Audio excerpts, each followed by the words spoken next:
Boa noite, né, pessoal da Science Friendly. Estamos aqui para mais uma live, né? Vou chamar daqui a pouquinho a Roberta, esperando ela entrar, porque né, a live então vai ser conduzida por mim e por ela. A Michelle também, nossa convidada, já entrou. E então, hoje, né, a gente vai estrear essas lives que a gente costuma, né, antes fazíamos no YouTube, mas vamos trazer agora para o Instagram, para a gente ver se dá uma agitada aqui no processo. A Roberta entrou, eu vou chamar ela para a gente apresentar a live e depois eu chamo a Michelle em seguida. Cadê Robertita? Vamos lá. E aí, Roberta? Oi, boa noite, Zaire. Boa noite a todos. Boa Tudo noite, bom? tudo bem? Vamos Tudo que vamos. certo. Isso Mais uma aí, live. nossa quase estreia no Instagram, né? Porque a gente já fez algumas lives aqui antes. Então, né, nessa live, a gente vai trazer a doutora Michelle, né? Eu vou chamar ela. Eu apresento ou chamo, não sei. Antes. Vou Acho que apresentar. pode chamar, Então vamos lá. né? Vamos Oi, chamar. Vanessa, boa noite. Agora que eu descobri que dá para pôr filtro nessas lives aqui. Tá? Onde? Ah, vou ficar de filtro. Ah, Tem eu tô. Ó, três estrelinhas. Olá, três. tudo bem? Boa Olá! noite, Michele. Consegue me escutar bem? Perfeita. Sim, Sim? Ai, que bom. tudo Então, bom? Tudo bem, e vocês? seja Tudo bem-vinda. bem. Obrigada. Obrigada por ter aceito o convite de estar aqui, né? Falando com a gente na Science Friendly. Obrigada eu pelo convite, eu que agradeço. Fico bem feliz pelo convite de vocês. Estamos aqui para responder as questões, as dúvidas sobre DNA, que é o nosso tema de hoje, né? Pois é. Mas antes, né, Isso. do tema, vamos apresentar então a nossa convidada, né? Que é a Michelle, então, ela é formada, né? Graduada em Biologia pela Universidade Federal do Paraná. E eu vou já pular para o pós-doutorado. E aí ela pós-doutorado, né? Porque esses currículos extensos. Aí ela fez, então, na Universidade do Missouri, nos Estados Unidos. E hoje, né, a Michelle, ela é sócia fundadora da empresa GoGenetic, né? Depois a gente vai falar um pouquinho também sobre o que a GoGenetic, né, desenvolve, vem desenvolvendo aí, né, como na pesquisa, então, nessa área da genética. Seja mais uma vez bem-vinda, Muito né? obrigada. Obrigada pela apresentação. Vamos então começar com a primeiro questionamento, né? Vamos começar falando um pouquinho sobre a genética, né? O que Tá. seria um pouco do conceito, porque o nosso público é bem diverso. Diverso, né? É, Uhum. É um prazer, então, estar aqui. Obrigada pelo convite novamente. Obrigada pela descrição. Realmente, a gente não precisa das formalidades. É, é, então, falando um pouquinho de genética, que vem um pouco do nome da nossa startup, que a gente vai falar, acho que mais para o finalzinho da GoGenetic, né? Genética, na verdade, é o estudo dos genes, né? O próprio nome diz. Né? Então, o que a gente pode dizer de genética de uma forma para... Eu vejo que tem bastante gente de várias áreas mesmo, tem uns alunos meus que estão entrando, eu dou aula no Brasil também, e eu vi que o pessoal está Legal. começando a entrar, isso. Você dá aula de genética lá? Lá não, lá eu dou aula de bioquímica. Eu hum, tenho mestrado e doutorado em bioquímica, me aproximo muito da genética, isso é uma coisa interessante para se falar, trabalho com DNA, né? E quando você ouve falar em DNA, o pessoal pensa em hereditariedade, que é o que a genética estuda, né? Mas é importante ressaltar que, na verdade, a gente trabalha muito com técnicas de biologia molecular, né? O que é isso, esse nome, né? Biologia molecular, as pessoas pensam. Na verdade, são técnicas que você vai estudar biomoléculas, né? E uma dessas biomoléculas é o DNA. Então, a genética, ela emprega, né, nos estudos que ela traz de hereditariedade, ela vai usar técnicas de biologia molecular para conseguir entender. Para conseguir entender como que o DNA é transmitido de uma geração para outra geração, ou seja, de um pai para um filho, e como que os genes dentro de um organismo, seja ele uma planta ou um humano, eles acabam produzindo proteínas e dando as características, né? Então, falando assim, geral sobre genética, acho que fazendo um apanhado geral é mais ou menos isso. Perfeito. E antes de eu fazer uma outra pergunta, deixa eu só avisar quem está Claro, claro. assistindo que caso tenham perguntas, podem fazer. Acho que tem aqui do lado direito, perto do aviãozinho ali, uma interrogação. Então façam as perguntas ali, que a Zaine vai repassando conforme a gente estiver conversando aqui para a Michelle responder, tá? Então, participem. Já que você falou aqui um pouco de DNA, então o que seria efetivamente o DNA e qual que é a importância do DNA para o nosso organismo? Então, o DNA é a nossa molécula de informação, né? É onde a gente tem a nossa informação guardada e como ela vai ser transmitida e como ela vai passar para os nossos filhos e depois nossos netos. DNA como eu falei, é uma biomolécula, né? E ali você tem a informação genética. Então, você acaba usando vários termos. A gente falou de genética, a gente falou de DNA. E basicamente é como o que não, digamos assim, todo o que não muda em você, né? Você tem o teu DNA em todas as suas células é o mesmo, independente da sua célula. Como falar mais simples? Por exemplo, a gente tem a célula do cabelo e a gente tem a da pele. Não são células diferentes, mas o DNA dessas duas células é o mesmo, né? Então, o DNA é isso, é a herança que você recebeu tanto do seu pai quanto da sua mãe, que juntos estão armazenados nas nossas células, e aí as nossas células vão ter funções específicas que vão ser expressos, e essas funções vai mudar de como esse DNA vai ser ativo ou não ativo em determinados pedaços deles. E os pedaços do DNA que eu estou falando, que são chamados os genes, né? Que vem o termo de genética, inclusive que a gente falou no começo. Então, bem resumidamente, eu acho que eu consegui falar um pouco, é isso. Se Você Sim, tiverem até perguntas, comentou por favor, que fiquem à vontade. entre duas células, uma do cabelo, por exemplo, e uma da pele é diferente, o DNA é o mesmo, mas aí o pessoal entender bem o que difere, por que a célula é tão diferente se a informação é a mesma. É como se a forma de ler essa informação é diferente em cada uma das células, por isso que uma tem um tipo de característica, a outra tem outro, mas assim, a informação base é a mesma no organismo inteiro, né, Michelle? Isso mesmo. A informação básica, que é o teu DNA, que é o que você recebeu do seu pai e da sua mãe, ela é a mesma em todas as células. Como esse DNA vai ser lido, né, vai ser interpretado nas células, cada célula vai ter como se fosse um botão de liga, vários botõezinhos, na verdade, de liga e desliga, e você liga alguns pedaços em que você faz com que na tua pele você tenha determinadas características, e no seu cabelo, como ele tem uma outra função, ligou e se desligou diversos pedaços, e aí você tem as características específicas. Então, falando geral, é assim que funciona, né? eu vou pegar um gancho da sua fala com relação a fazer essa ponte de DNA para identidade, né? Porque a gente não só leva a identidade para a gente, no caso, né, para ver o humano, mas como todas as espécies, né? Por que eu falo isso? Porque agora na Covid-19, todo mundo viu, né? Tá vendo que é o diagnóstico confirmatório, é o PCR, e aí, né, que é justamente porque a gente está envolvido com a molécula de DNA. E aí eu gostaria que você falasse um pouquinho sobre essa técnica de PCR. Tá. O PCR é uma técnica que ela foi desenvolvida, descoberta em 1983 a 85, mais ou menos, né? O que você consegue fazer?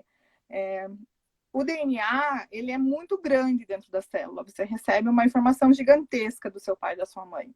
Como eu falei, quebrada em pedaços, né? Você quebra esse DNA em milhões de pedaços que a gente chama genes. E você vai ter os botões de liga e desliga, que alguns genes em uma célula vão ser acesos e na outra ao contrário. O PCR, ele é capaz de você conseguir olhar um gene especificamente com foco, digamos assim. Então, ele permitiu, a PCR, quando ela foi desenvolvida, ela permitiu pesquisas e avanços muito grandes em estudos do DNA, porque você conseguiu olhar especificamente para esses pedaços do DNA, para os genes, né? Então, é uma técnica que foi utilizada inicialmente para pesquisa mesmo, e hoje a gente utiliza para diagnóstico, justamente para saber se, por exemplo, no caso do Covid, se você tem o gene do Covid na sua célula, se a sua célula está infectada com aquele gene, né? Só vale ressaltar que o Covid, ele não tem um DNA como material genético, ele tem RNA, né? Então, para quem não sabe bem, assim, eu sei que tem pessoas de vários níveis, né, de conhecimento aqui, mas é legal falar para o pessoal que sabe bastante, para o pessoal que sabe pouco, para entender, né? Não, explica por quê, né? Então, por quê? Se ele não é Isso. DNA, por que que a gente faz o PCR? Isso. Na verdade, quando você faz o PCR, então, DNA é um material genético básico, né, que a gente tem, como eu falei, mas todo o DNA na célula, ele primeiro é convertido em RNA para então ser convertido numa determinada proteína, né? Os vírus, alguns vírus não possuem DNA como material genético, eles possuem RNA como material genético. Então, eles não têm a primeira parte, a primeira camada, como eu falei, né? Eles têm o RNA, e esse RNA daí, então, vai ter uma proteína. Acontece que a técnica de PCR, na verdade, quando a gente fala da detecção do diagnóstico de COVID, não é o PCR convencional, né? A gente está falando do qPCR. Então, que você tem uma etapa anterior em que você converte esse RNA em DNA e então você identifica se você tem ou não. Então, o PCR, como eu falei, ele vai olhar determinados pedaços, né? Então, você vai procurar pedaços específicos dentro das células ou o alvo que você quer olhar. Então, com o PCR, você consegue dar um foco em todo o DNA que está ali na célula e dizer, olha, tem esse pedaço aqui é desse jeito. E assim é feito do COVID. Então, você tem uma célula infectada e uma célula não infectada. Na célula infectada, o RNA do COVID está lá. Então, você consegue dizer se eu tenho o material genético do COVID naquele material. Na não infectada, você não tem o sinal, então você não tem o COVID, né? Esse PCR, como eu falei, ele é chamado qPCR, né? Ou Real-Time PCR, tem algumas variações de nome. Mas você consegue acompanhar. O real time é justamente porque você consegue acompanhar. Existe um aparelho específico. Então, falando um pouquinho, voltando um pouco do PCR, o PCR é necessário você ter uma diferença de temperatura, você coloca num aparelho específico para você fazer o PCR, né? Porque você precisa que as enzimas trabalhem em temperaturas específicas. Você primeiro precisa abrir a fita de DNA, então você aquece muito, daí você coloca o oligonucleotídeo que é necessário, e daí você vai colocar que uma enzima faça uma determinada temperatura. Então você coloca num termociclador, que é um aparelho que você consegue fazer essa variação de temperatura. O qPCR, que é para o COVID, você faz um aparelho, que na verdade é um aparelho de PCR em tempo real, que a gente chama.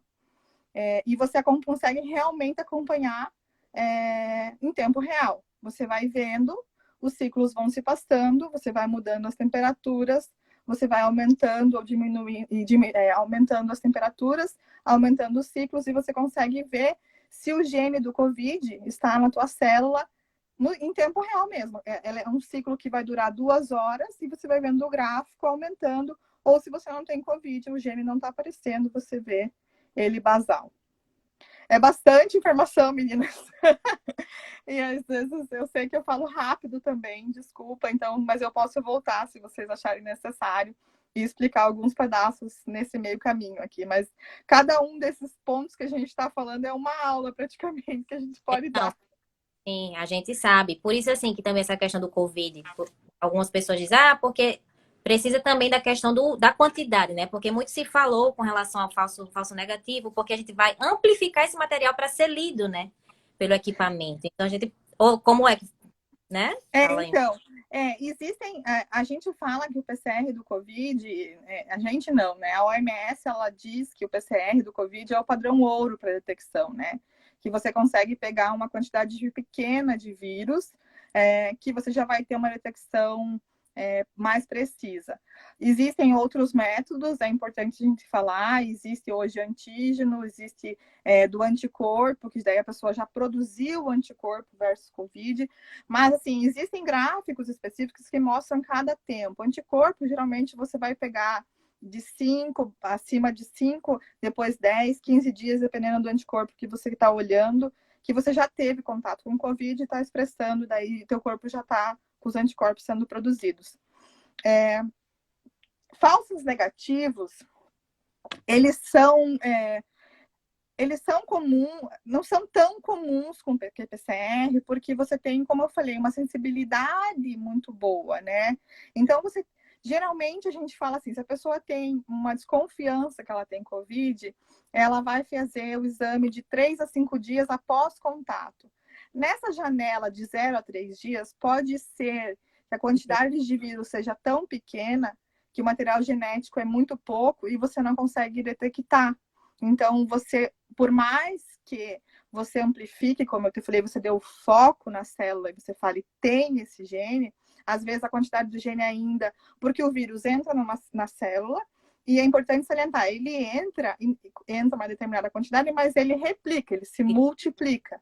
E é essa multiplicação que a gente também utiliza para a técnica. Quanto mais Covid, né, você vai pegar o exame mais cedo, ou vai conseguir detectar ele com uma sensibilidade melhor. Então, o falso negativo, ele é comum nessa janela, sabe? Nessa janela ali inicial, pode ser que você fale assim, não está com Covid, mas na verdade é porque ainda não teve a multiplicação acelerada do vírus, e aí a quantidade de material genético do vírus é muito pequena que a técnica não consegue detectar. Mas como eu falei, a técnica de qPCR do Covid, ela é muito sensível. Aí é importante falar, a gente até fez um PCR, existe uma diferença entre PCR e qPCR, né? Como eu falei para vocês, que é o quantitativo, que é o tempo real. O tempo real, ele é mais sensível. A gente até chegou a fazer um kit para PCR convencional com Covid. Só que a gente percebeu que a sensibilidade diminuía muito mesmo. Então, por quê? Porque você depende, para você observar, como você olha um pedaço do gene, né? Você tem que depois colocar numa eletroforese. E aí você diminui a tua sensibilidade de você conseguir visualizar e quantificar, sabe? Então, o falso negativo para PCR convencional é mais comum, mas para o qPCR, que é o exame padrão ouro da OMS, é mais difícil. Certo. Só, pessoal, quem não. Tem algumas coisas que às vezes pode ser difícil para algumas pessoas, assim.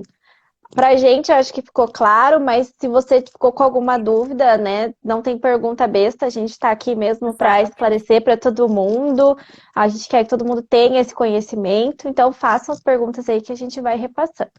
E aí, só um comentário: o tempo que vai demorar, porque muitas vezes as pessoas falam assim, nossa, mas demora, sei lá, um dia para sair o resultado de um PCR, ou demora. E o teste rápido sai em 15 minutos. Então, assim, por que é essa diferença de tempo?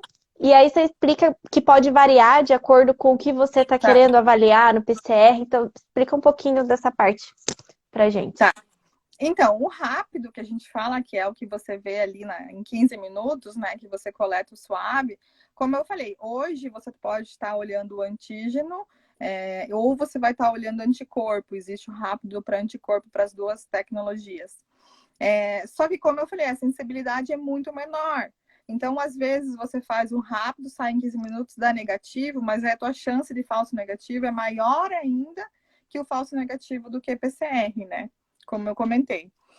Por que o qPCR demora, né?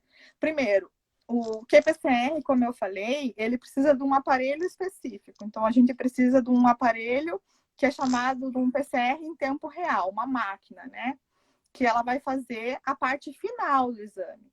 E as pessoas, elas não entendem que no PCR, no qPCR, você tem que pegar o material genético do teu swab. Então, as pessoas têm um cotonete lá, colocam no nariz, e aquilo é levado para o laboratório, ou se você coleta no laboratório, já está aí no laboratório, né? E aí, o rápido você coloca no líquido, muda a cor, é positivo ou negativo. Esse que vai fazer o qPCR, você tem que extrair o material genético desse teu swab que você fez a coleta. Essa extração, ela já é um pouco mais demorada. Ela, dependendo de qual o método que você vai extrair no laboratório, ele vai levar de meia hora, sendo muito rápido, tá? Que existem hoje extratores que você consegue fazer de forma automatizada. Ou você vai levar 2 horas, 3 horas, que você faz o método manual.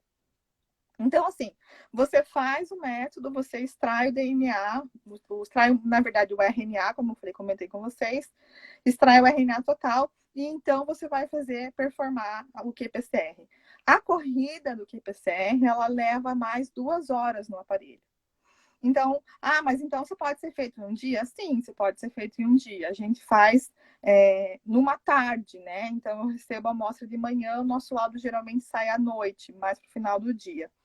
Mas também as pessoas têm que entender que os laboratórios têm uma fila, depende Demanda, de né? pessoas, exato, né? Os laboratórios têm pessoal que faz extração, pessoal que coloca na máquina. Depende de uma máquina. A máquina ela consegue fazer leitura de 96 amostras por vez.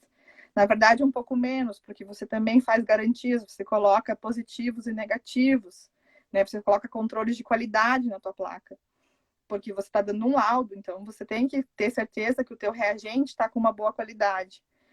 Então, você tem esse tempo. Se você faz de 96 pessoas uma vez, a extração é mais demorada, porque a extração não é colocar num líquido, chacoalhar e você está com RNA. São passos que você extrai, né? Você tem que fazer vários passos dentro do laboratório para então você ter um material genético de qualidade. Porque se você tem um material genético de má qualidade, você vai interferir no teu positivo e no teu negativo. Você pode ter mais falsos negativos, né? Então, tem todo um controle, assim. Eu costumo dizer que 24 horas, 48 é um tempo ótimo para qPCR, por uma demanda e por um trabalho interno dos laboratórios, porque as pessoas elas acham que ela coloca no nariz do laboratório e ficam cobrando, cadê o laudo? Cadê o laudo? Calma, gente, vai sair. E aí tem análise ainda, né? O aparelho, ele te dá um gráfico, em que o nosso técnico tem que olhar gráfico por gráfico e fazer uma interpretação se o gene do Covid está ali presente ou não está presente. Então, é complicado, assim, mas por isso que tem essa demora. Mas tem que lembrar que a maior sensibilidade, o padrão ouro da OMS é o qPCR. Então, você quer uma resposta, dependendo do momento de infecção que você acha que você tem que ser o qPCR. E não é à toa, por exemplo, que para viagens internacionais tem que ser qPCR, né? Então, se programar e saber que você tem um pouquinho de espera, porque envolve um manuseio laboratorial e uma demanda também. Sim. Legal. Aí a gente já comentou, então, de uma usabilidade, não sei se seria bem usabilidade, um uso, uma aplicabilidade, exato, da genética na área da saúde. Então, acho que você poderia comentar um pouco mais de outras aplicabilidades dessa área na saúde. Tá. Hoje em dia, na saúde, na verdade, se fala muito da medicina personalizada, né? Que é você identificar a sua herança genética, identificar quais os genes você recebeu do seu pai e da sua mãe, se você tem probabilidades. E aí a gente fala, não é porque você tem um gene que necessariamente você vai ter a doença, mas você consegue fazer algumas predições, né? E hoje a medicina personalizada, além disso, você consegue fazer tratamentos específicos, por exemplo, câncer. Então, se você tem um determinado câncer, você consegue fazer análise genética e daí dar uma quimioterapia mais guiada, né? Então, existem uma enorme aplicabilidades para a medicina. A gente ainda a gente avançou muito, tem muita coisa que a gente já consegue aplicar, mas a gente ainda precisa avançar muito, né? Porque a genética, o teu DNA, ele te diz qual gene você tem, mas ele não te diz se aquela característica realmente vai estar lá, né? Porque depende do ambiente. É importante saber que só o gene não te diz que você vai ter a característica, você tem que ter a gente fala que a genética é genótipo e fenótipo, né? Genótipo é o gene, mas você tem que ter o fenótipo, você tem que ter o ambiente ali com aquelas condições para aquele gene dar aquela característica. Um exemplo assim mais palpável, por exemplo, gene para Alzheimer, né? Eu falo com conhecimento próprio, meu avô teve Alzheimer, e a gente até faz um exame hoje nutrigenômico que vê se tem a presença de um dos genes para Alzheimer tardio. Eu tenho a presença de um SNP que daria para um Alzheimer tardio. Isso quer dizer que eu vou ter Alzheimer? Não.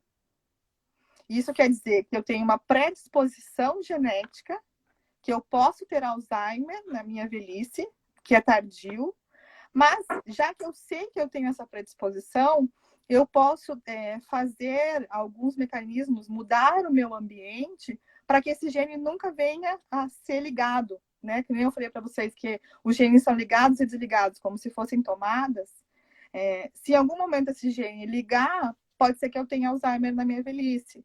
Mas eu posso ter estratégias pequenas, como, por exemplo, o pessoal, quem trabalha com neuro, fala que é fazer sudoku, sabe? Treinar o cérebro todo dia, 10, 15 minutos. Que provavelmente eu não vou deixar esse meu gene estar ligar, né? E então ter essa predisposição a ser ativa. Então, assim, eu acho que tem que tomar muito cuidado. A gente consegue entregar muito a genética para a saúde, até porque, como eu falei, diagnóstico de doenças, diagnósticos de bactérias patogênicas, de vírus, como é o caso do Covid, que foi o exemplo que a gente deu, né? E no caso da hereditariedade, saber se tem. Existem doenças que são relação cromossomos, que daí é um pedaço maior no DNA que falta, ou que tenha mais, que é importante, que a genética estuda. Mas também é importante saber que não é, e hoje está muito falando dessa medicina personalizada, que é você olhar os pedacinhos e dizer, eu tenho isso, eu tenho aquilo. Daí as pessoas entram em colapso nervoso, né? Então a gente fala, calma, vamos. Então tem muito a se estudar ainda de como isso vai ser tratado, né? Como um todo. Tem que ter cautela, né? Que eu digo assim, veio, lógico, para, né, criar, lógico, a medicina, avançar, como você disse, se a gente pode alterar o ambiente, mas assim, não necessariamente você vai desenvolver aquilo, né? E aí as pessoas ficam na pira, né? Tem aquele caso também da Angelina Jolie, que eu acho que tirou lá e todo mundo... Tirou os seios, né? Porque ela viu no exame genético que ela tinha o gene de que dava predisposição a ter câncer de mama. E aí, para ela não ter câncer de mama, ela arrancou todas as células mamárias, né? E colocou uma prótese e falou, tá, beleza, eu não vou ter esse câncer de mama, né? Mas também, às vezes, é uma irrealidade, porque não se sabe se esse mesmo gene pode estar causando um outro tumor em uma outra região que você não possa, né? Existem Vir a desenvolver, estudos, né? Existem muitos estudos, mas eu acho que tem que tomar muito cuidado, assim, de como interpretá-los, né? E se sabe que a todo momento também, como existe, como eu falei, muita gente estudando, muita coisa a ser vista, né? Para a gente saber que em todas as doenças que foi possível a partir de técnicas de nova geração, sequenciamento de nova geração, que é novo, mas não tão novo, né, digamos assim, mas assim, que teve um grande avanço, foi 2010 para agora, então a gente dizer 10 anos é pouco tempo, né? Ainda falta muito estudo, ao mesmo tempo vai rápido, mas você conseguir compilar tudo, né, às vezes é difícil. Falando de utilização, a gente teve uma live há pouco sobre idade biológica, né, Zay? E aí hoje, que ela até comentou com essa questão da medição do telômero, que é uma parte do DNA ali também, que também vem sendo usado para você identificar a tua idade biológica, não aquela cronológica que a gente conta desde o dia que a gente nasceu até o dia de hoje, mas a idade realmente do seu corpo. E hoje está muito na moda, não sei se você já ouviu falar, Michele, sobre biohacking em inglês, que eles realmente estão de tudo quanto é jeito, olhando o DNA, olhando como é que está a tua idade biológica e usando isso a seu favor para envelhecer com maior qualidade, né? Então, acho que essa é uma aplicação super atual que o pessoal tem usado muito, né? A gente tem um painel que a gente até vai colocar nas redes nos próximos meses, que é nutrigenômico, que eu falei para vocês, que é pensando numa dieta, olhar a tua questão genética, pensando numa dieta personalizada. Porque às vezes e daí também tem tem toda uma parte que você consegue olhar a questão de envelhecimento, formação de rugas, questão de antioxidante, né? Que você consegue ser mais certeiro. Eu falo porque existem muitas coisas assim, eu faço dieta isso, aquilo, e eu não consigo chegar num resultado, né? Muitas vezes tá a tua questão, que é genético mesmo, né? E tentar entender como a tua genética está relacionado com o metabolismo, né? Porque tem toda uma questão metabólica, para tentar te dar uma dieta mais personalizada, ou, né? Ou, como você falou, uma longevidade melhor. Eu acho que é o próximo caminho da medicina mesmo. Até que ponto o ambiente, no caso a gente com as nossas, consegue, né, interferir? Também tem tipo gene? Não. Também, né, dá uma freada. E fica... Eu acho que você tem que dosar, né? É uma procura que todo mundo tem de longevidade, de melhor saúde, estética. Né? A gente tem muito, mas a gente sabe que existem fatores genéticos, né? E a gente se conhece, né? Eu acho que eu olhei alguns genes meus e falei, tá aí, ó, é por isso que eu, né? Por isso que e você fala assim, já sabia, porque você já se conhece, na verdade, só tem uma certeza ali, né? E aí você juntar essa questão genética, tentando usar alimentos, usar produtos, né, farmacêuticos e vitaminas, e o que você conseguir para você fazer com que o teu metabolismo, né, seja ou não, vá ser guiado para um lado ou para o outro. Então, eu acho que é um bom caminho, mas ainda eu estudando isso e vendo isso, eu vejo que a gente tem um longo caminho ainda para entender, né? Mas com certeza você tem uma performance mais acertada, né? Sim. Que é muito mais acertado eu que sei que tem um metabolismo X, já tomar vitamina específica, nesse que a gente faz, ele até olha assim, quais questões vitamínicas. Por exemplo, eu não preciso fazer suplementação de B12, mas eu preciso fazer suplementação de vitamina D. Então, eu consigo fazer um grupo vitamínico mais assertivo para mim, né? Sim. Porque aí quando eu compro aqueles complexos que vem B12, D, eu falo, mas a B12 não era necessário. Então, às vezes a gente gasta até dinheiro com coisa que você aprende com a genética que você não precisaria, né? Mas é um caminho ainda que eu acho que tem bastante coisa para você conseguir percorrer, sabe? Tem bastante estudo, mas o pessoal está evoluindo muito rápido ao mesmo tempo para conseguir colocar no mercado mesmo. Sim, esse mundo do DNA é um vasto, né? Tipo, pra mim é um negro, assim, sabe? Eu fico, né? Muita coisa, gente. Tipo, uma hora não é, outra hora a epigenética, e, sabe? E tem esse fator ainda. A epigenética é uma coisa que ainda não se tem uma técnica, digamos assim, extremamente difundida e rápida, e que consiga olhar toda a epigenética, que a epigenética é esse liga e desliga, que eu falei o tempo todo, né? Ele vai fazer o gene ligar ou desligar, né? Mas ainda a epigenética ela é mais recente ainda, né? Ela é bem mais recente. Até para você conseguir material sobre ela é um pouco difícil, assim, né? De você ler, de você conseguir.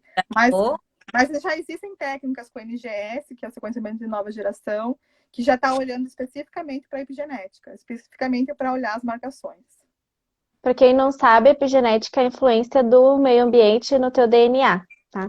Então, você tem como avaliar se o meio ambiente... Tem alguns tipos de marcações no DNA que estão envolvidas com o meio ambiente ou com as suas atividades, né, o que você faz ali no dia a dia, e isso é epigenética. Eu acho que, bem grosseiramente falando, ela vai fazer uma marcação, que é isso que eu falei, ligando ou desligando, né? Fazendo com que aquele gene seja ligado naquela célula ou desligado. Então, porque tipo, ele cobre aquele gene, ó, não vai ler. Exatamente. Leia, né? Fica... Exatamente isso é epigenética.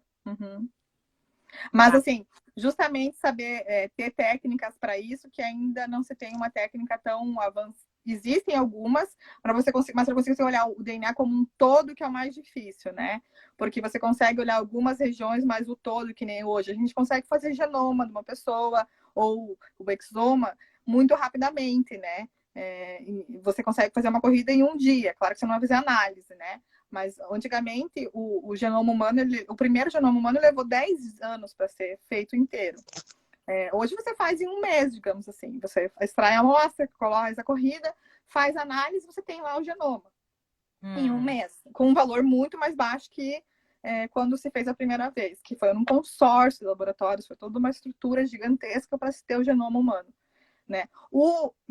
A epigenômica ainda você não consegue olhar todas essas marcações dessa mesma forma, porque justamente você tem que olhar aonde que está aceso, aonde que escondeu, onde que não escondeu, o que que marcou, o que que não marcou.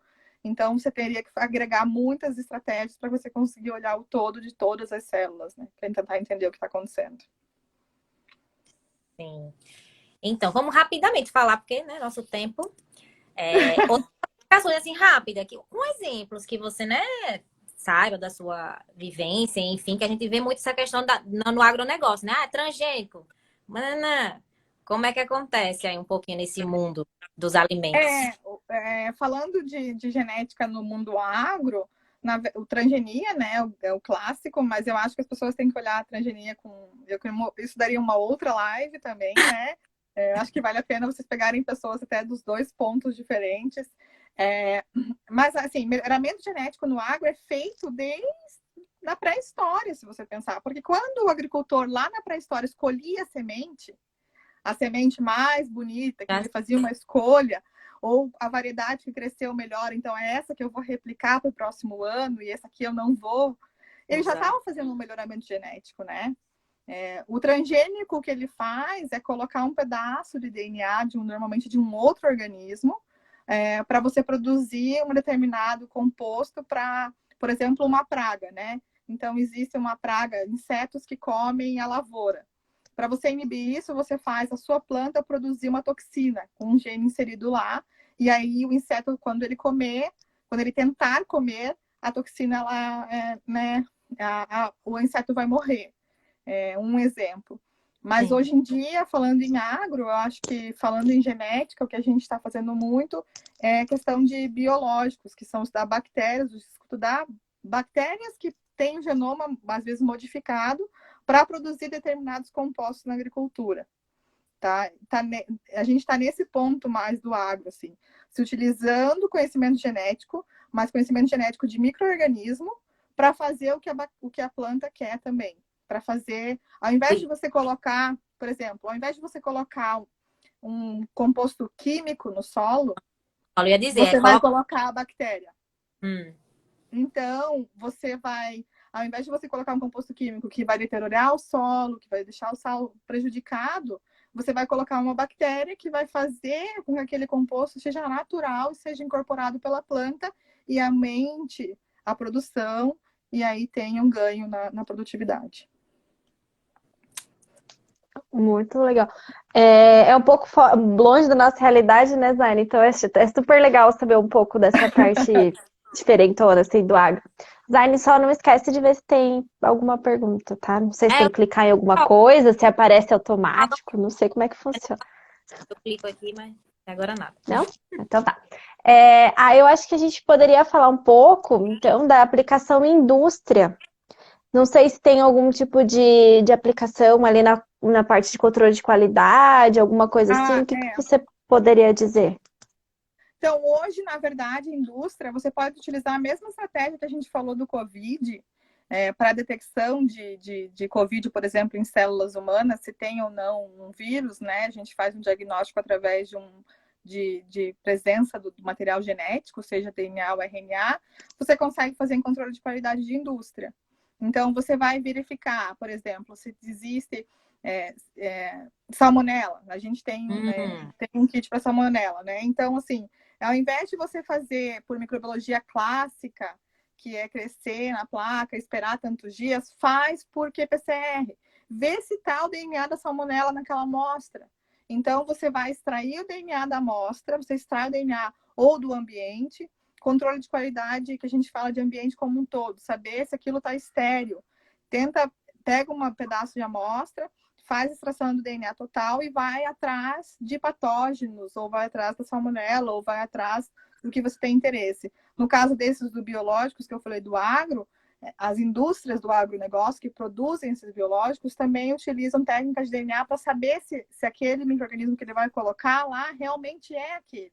Ou se ele não está dando para o agricultor uma outra micro-organismo que pode ser um problema, né, para a agricultura. Então, o DNA hoje, eu costumo falar que esses testes na indústria, no agro, de controle de qualidade, é que meio um teste de paternidade, né? Então, você tem uma bactéria ou você tem várias bactérias e você faz o teste de paternidade daquelas bactérias. Será que aquelas bactérias são problemáticas? Será que aquilo é um problema para a indústria? Então, eu tento associar para quem não entende bem, né? Quem tenha dificuldade, assim, não é nem dificuldade, não é da área, né? Tem muita gente que não é da nossa área, né? É fazer um teste de paternidade. Então, assim, você quer ver se tem salmonela? Faça um teste de paternidade. É mais simples, é um PCR, como a gente conversou, e você faz no mesmo dia. Então, você Ganha tempo, e isso e tempo é dinheiro na indústria, né, querida? Exatamente. Existem algumas bactérias, a salmonela, na verdade, eles fazem, dependendo da tipificação, de qual salmonela é, porque para exportação a gente tem que ter todos os exames corretos, não pode ter nenhum tipo, não pode ter salmonela e não pode ter algumas salmonelas específicas. Dependendo do que você quer ver, de qual salmonela você quer olhar, você pode levar até 14 dias esperando crescer numa placa de Petri. E com DNA você faz no mesmo dia, né? Você faz por qPCR, que é o que levar para as indústrias essa tecnologia de verificação de DNA. O Covid foi muito bom, porque o Covid, nesse aspecto, porque ele deu um conhecimento para as pessoas. As pessoas, elas vão atrás do qPCR, elas vão atrás de entender, e elas perceberam que você consegue diagnosticar, né, identificar, seja como a pessoa quiser falar, se existe aquele micro-organismo no ambiente, na amostra, de uma forma muito mais rápida. Sim. Eu acho que a gente está com o tempo já meio, né? Eu acho que a gente podia pedir para a Michelle contar um pouco do que é a Go Genetics, como que ela começou. Acho que até para poder incentivar para outras pessoas que às vezes estão assistindo, que é da área acadêmica, né? Que fez mestrado, doutorado. Como é que foi essa criação da Go Genetics? Porque eu acho que todo mundo é da área acadêmica, né? Dos fundadores. Conta um pouquinho pra gente. Então, como a Zaine falou lá no começo, eu sou bióloga, né, com mestrado e doutorado em bioquímica, e eu estava seguindo uma carreira completamente acadêmica, né, para ser acadêmica, né, para ser professora universitária. Eu e meus dois sócios, o Eduardo e a Vânia, acho que a Vânia estava online, que eu vi que ela entrou. Mas chegou um determinado momento que a gente era pós-doc no laboratório, e a gente usava todas essas estratégias, todas essas técnicas de biologia molecular, que eu falei lá no começo, trabalhava com DNA e com RNA, e começou a ver outras aplicabilidades, né? A gente trabalhou, nossa base é o agro, como eu falei, por isso que eu tenho bastante conhecimento do agro, que a gente estava falando, bem a área que eu acabei comentando um pouco, e a gente começou a perceber que o que a gente fazia na academia podia ser empregado na indústria, podia ser empregado dentro do agronegócio. E aí a gente levou para a agência de inovação, nós somos da Universidade Federal do Paraná, a gente fazia pós-doutorado num laboratório de fixação biológica de nitrogênio dentro da bioquímica, e a gente levou para a agência de inovação, e eles, no momento, eles falaram, não, vocês têm um negócio e vocês não sabem, porque a gente fazia como pós-doc, trocando serviços, na verdade, para o laboratório, assim. E aí a gente começou, no começo não era o nosso plano A, era o nosso plano B, porque os três tinham, acho que, o interesse de serem professores universitários, da academia. Como eu falei, a gente vinha com uma formação forte para isso, mas a coisa se inverteu muito rapidamente. A gente conheceu uma outra startup da universidade, a Imunova, que nos deu bastante apoio desde o início, e daí nos mostrou toda a parte de indústria com a salmonela, que por isso tem essa experiência também nessa parte.